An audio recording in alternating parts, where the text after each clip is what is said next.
Hello, my dear friends. How are you guys? Hope you're doing good. Let's have fun. Let's learn some new things in data science and data analytics world. So, in my previous classes in Google Sheets, we already have learned about some of the functions in Google Sheet. I told you how Google Sheet works. We talked about text split. We talked about unique functions. Let's today talk about filter. How guys filter works. It's super easy. You don't need to apply filter from data filter. It is just one formula and your filter works. This is very cool. So, say for example, guys, I have my this data. See, this is the data. And when we remove the duplicates using unique functions, so we have this data where all my duplicate values are removed. So what I'm going to do now, let me write a function where I will use my filter way of filter syntax. Let's try it, guys. So I use my filter function. Google Sheet. This works in Excel as well, guys. You can try it out. So as you see, guys.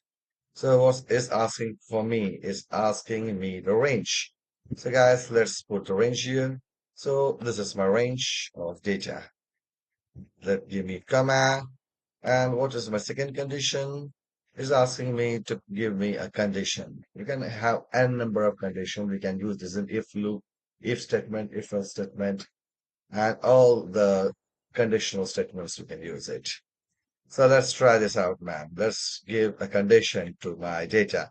So my condition is this is my range, and I want salaries greater than say 50,000.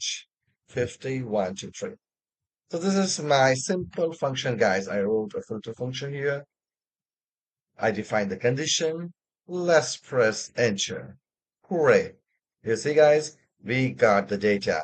And all our data you see here are having the condition more than, what was the condition here, guys? More than 50,000. So this is how the filter function works, guys. This is super easy and how fun it is to learn.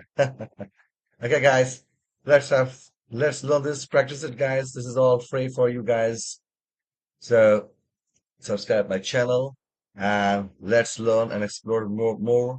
We'll deep dive into the analytics world and try to learn more concepts on data science.